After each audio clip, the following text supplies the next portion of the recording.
howling tourist. No, really?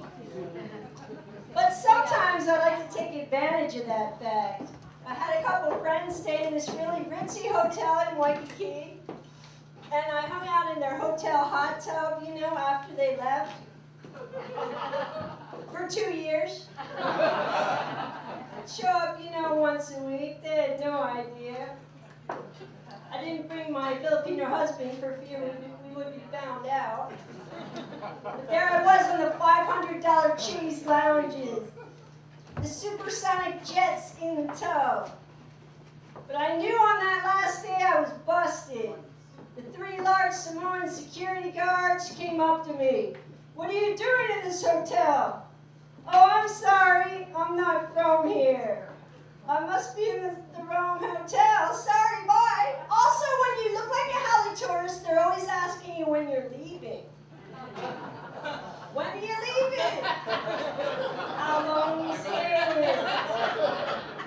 Funny they never asked my Filipino husband that. I guess they assume he has 3 jobs and 9 kids. The palm tree fell and hit a tourist, and the old local guy and I both rushed over to help. And he said, "Well, I guess you'll have something to tell the people back home." I said, "No, I live here. I've lived here for a long time, 22 years. I'm not leaving." "Well, you'll never be local," he said. "But I thought local meant here." "So all the people that have moved away and aren't coming back are local and I'm not." "Okay. Shouldn't there be a test to see whether you're local or not?" "You know, could a doctor determine if the callus between your slipper toes is big enough? If you have more surfboards and guitars in your house than people, you could be a local. If rainbow diner food does not gross you out, you could be a local. If you have more than 5 Aloha shirts in your closet, you could be a local. If you have a really, really bad case of howling rod, you could be a local. If you leave the local party with 2 mismatched slippers, both of which aren't yours, you could be a local. Or in the case of my husband, we threw a party, someone took his slippers and left him with better ones. That was really cool. If you've been to Las Vegas more than 10 times, you could be a local. It's like a middle school dance up in here. We're gonna be finding condoms on the floor, aren't we? Oh. No, so I was getting ready tonight, you know, to come here. I was putting my makeup on, and I remembered something a friend of mine told me about how you can tell that your mascara is going bad. Like usually I thought, you know, it gets clumpy, right? Right, ladies? Right, men? You hate it when your mascara gets clumpy, don't you? No, but no, my friend told me that the real way to tell that your mascara is going bad is if it smells bad. So I figured I would try that out one time, that method, and let me tell you, that was the first and the last time I will ever do that, because I put the wand up to my nose and I gave myself this horrible Hitler mustache. And you know, like, I don't mind wearing a nice Nazi stash from time to time, but I'm blonde and my mascara is brown. So, you know, when the stash doesn't match the carpet, people start to ask questions. Speaking of mustaches, I found myself being attracted to a guy with a mustache earlier, and it was a legit mustache. It was a handlebar, you know, like waxed and like pointy, and just like I would love a fucking mustache ride from him. I would brag about him to my friends and be like, "Oh yeah, I'm sleeping with this guy." They'd be like, "Well, how's his dick?" I'm like, "Forget about his dick. Look at his mustache. Look at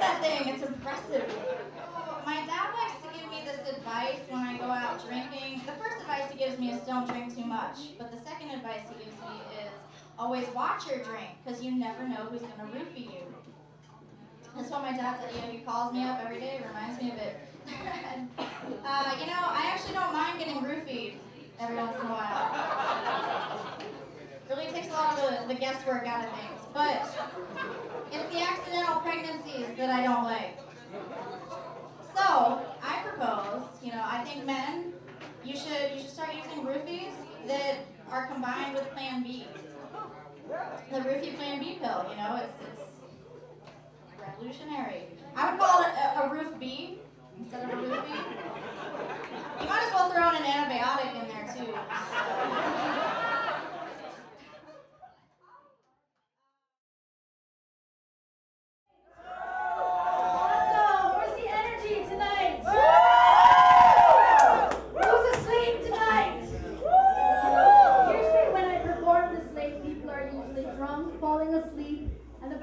Smells like vomit, but tonight the ladies' restroom smells a little bit like weed, so it's a good thing. Yeah, you know what? I think you're the one that's been smoking the weed. So yeah, you know, if you see me going to the bathroom, it's not to pee, it's just so I can get high for free. Yeah, because I'm cheap like that. But I don't smoke weed, but I will drink it in a can. And fortunately, they make Bob Marley's mellow moods that Don Quixote. It reduces stress and relieves tension. And the good thing about this is like weed in a bottle, but it's in a can, sort of. And the good thing about it is when you're done drinking it, you poke a few holes on the side. It's useful. If you have a little buzz, get a little lighter for your friend, I don't smoke weed, so I wouldn't know. Yeah, I'm not a weed person. But yeah, I'm so excited to be here tonight. It's a great night to be in Chinatown. I'm kind of excited to be here. Somebody stopped me in the hall and he wanted my autograph. And he wanted to take my picture. I know, I was so stoked. And then he's like, yeah, aren't you that porn star? Hefty, horny Asian cuties. I don't know whether to be flattered or insulted. Kind of like that one time that somebody told me I looked like Sheila Tequila. You all know Sheila Tequila?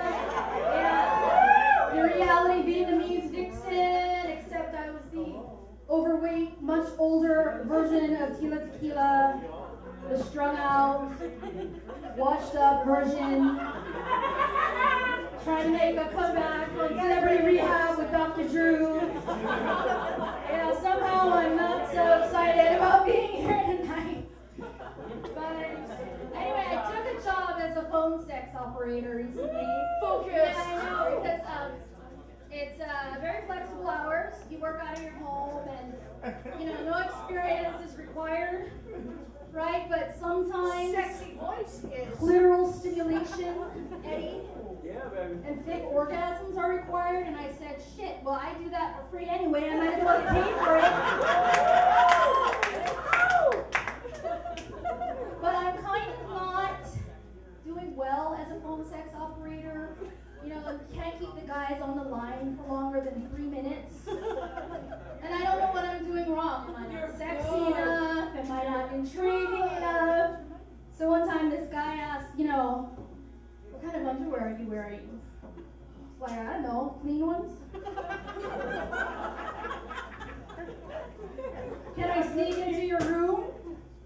Yeah, but I kind of share rooms with my grandma. Yeah, it's my sister and my cousin, right? I share rooms with grandma. What position do you like? I don't really watch sports. Are you hot, sticky, and sweet? Like a Cinnabon? Okay, I don't know where you're going with this, but and finally he's like, I want to put your legs over my shoulders.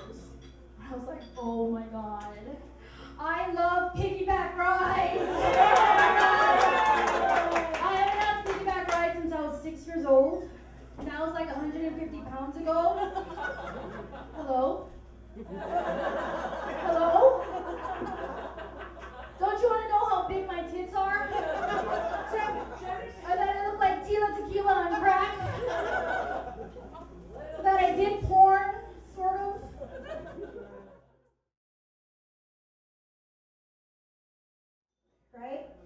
recently, I dated a 24-year-old.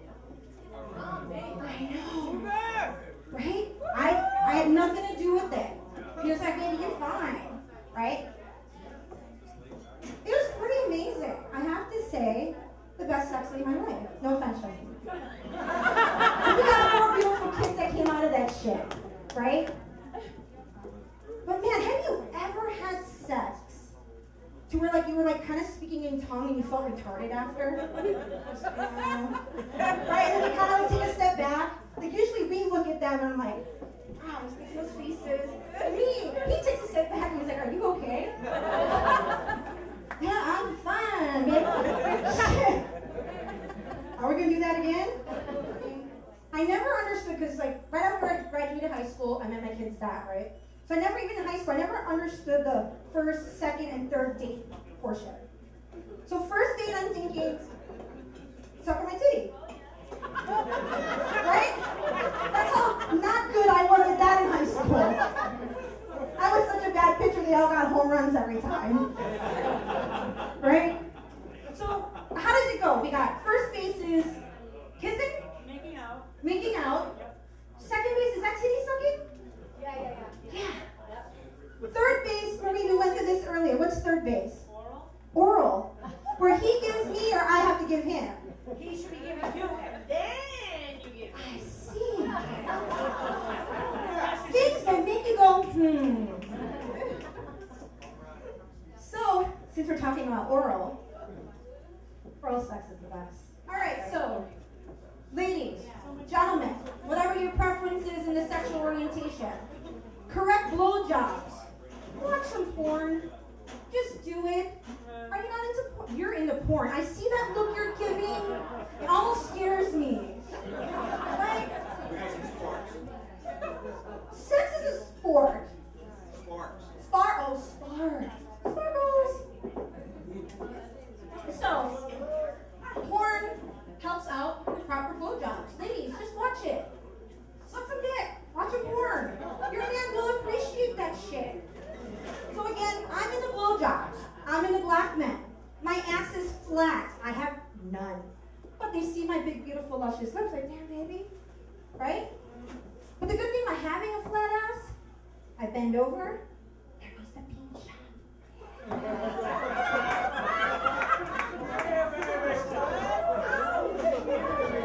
Oh, you missed the bean shot. So, flat ass girls equals I bend over, you see the bean.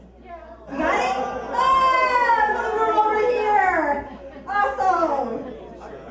Got her. Beautiful, beautiful 14-year-old girl. She just having little issues lately. So we go have her diagnosed, right? And they're asking me questions. Well, again for ADHD, ADE, whatever the fuck it is. So she's asking me the questions and she goes, well, does she fidget a lot? No, but her mom does. Because she gets easily distracted. No, but her mom does, and you know what? That picture right there looks really awesome. And also what I found out too, I think it's pretty fucking awesome. I think that just what society wants, they just want to fuel us with more bullshit. So she's telling me, right, well, you know, your daughter is ADD now. Well, I don't want her fucking medication because that makes us fucking special. I think it makes us special. Because otherwise, if I didn't have the hyperactivity disorder that I had, I wouldn't be up here making fuckers laugh. And you guys are having fun, right? Yeah! Alright. Woo! So back to Sheila Brown dating. I catch the bus a lot. James, I catch the bus a lot. I've not seen you on the bus, but I see your friend on the bus. So I'm going out to Hawaii, I see this beautiful guy, and he's driving the bus. Shit. I'm so goddamn desperate now, I'm hitting our fucking bus drivers and shit. I'm so over the dating sites, right? I'm gonna kind of put myself out there. So as I'm getting off the bus, I'm like, you know what, just smile. He's like, thanks so much for that.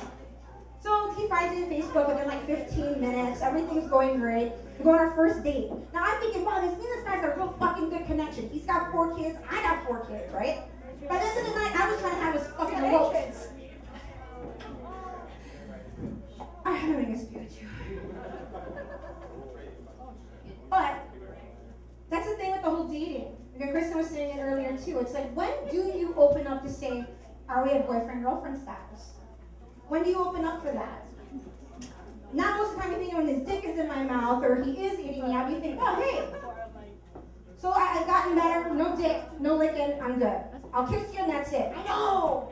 I'm so fucking proud of myself. I can like call all my friends. I didn't have to have sex with them. They still want to see me again.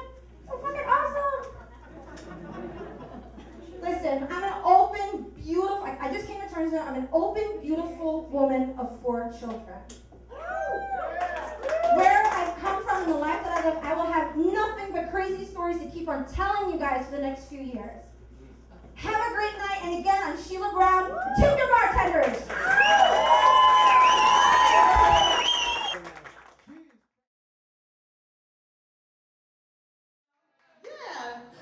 A lot of white people I've heard, you can tell me if it's true, they go through that empty nest syndrome. They be like, oh my God, Johnny's gone. What am I gonna do? When my kids left, I was like, party! Party! Hey, hey, hey! You know, I had 2 boys and a girl, right? And you know how you got the towel on and they busting your door. Mom! I'm like, you're supposed to knock, motherfucker. Shit, didn't I teach you? He's like, okay, Mom. You know, shit, when they left, I was streaking around my house. I was like, yay!